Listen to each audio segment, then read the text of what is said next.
રાણવામાં શ્રીરામ જન્મોત્સવની ભવ્ય ઉજવણી કરવામાં આવી હતી। આ પ્રસંગે ભવ્ય ધ્વજારોહણ તથા બાઇક રેલી તેમજ પૂજા આરતીના આયોજનમાં હજારો લોકો સહભાગી બન્યા હતા।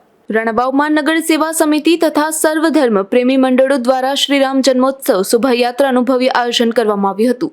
શ્રી વિશ્વેશ્વર મહાદેવ મંદિરથી નીકળેલી આ શોભાયાત્રા આશાપુરા ચોક, જૂના બસ સ્ટેન્ડ, દરબારગઢ, નવા બસ સ્ટેન્ડ વિસ્તારમાં ફરી રામ મંદિરે શોભાયાત્રા પૂર્ણ કરવામાં આવી હતી, જેમાં મોટી સંખ્યામાં નગરજનો જોડાયા હતા।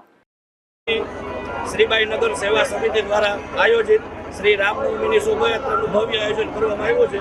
એમાં ગામ સમસ્ત તમામ વેપારીજનો તથા ગામજનોના તમામ જનતા બધીનો પૂરેપૂરો સાથ સહકાર અને સહયોગથી સારામાં સારું કાર્યનું આયોજન થયું છે। સૌરાષ્ટ્ર કચ્છ સમસ્ત બ્રહ્મ સમાજના અગ્રણીઓ તથા તેમના કારોબારી સદસ્યો પણ આ શોભાયાત્રામાં જોડાયા હતા।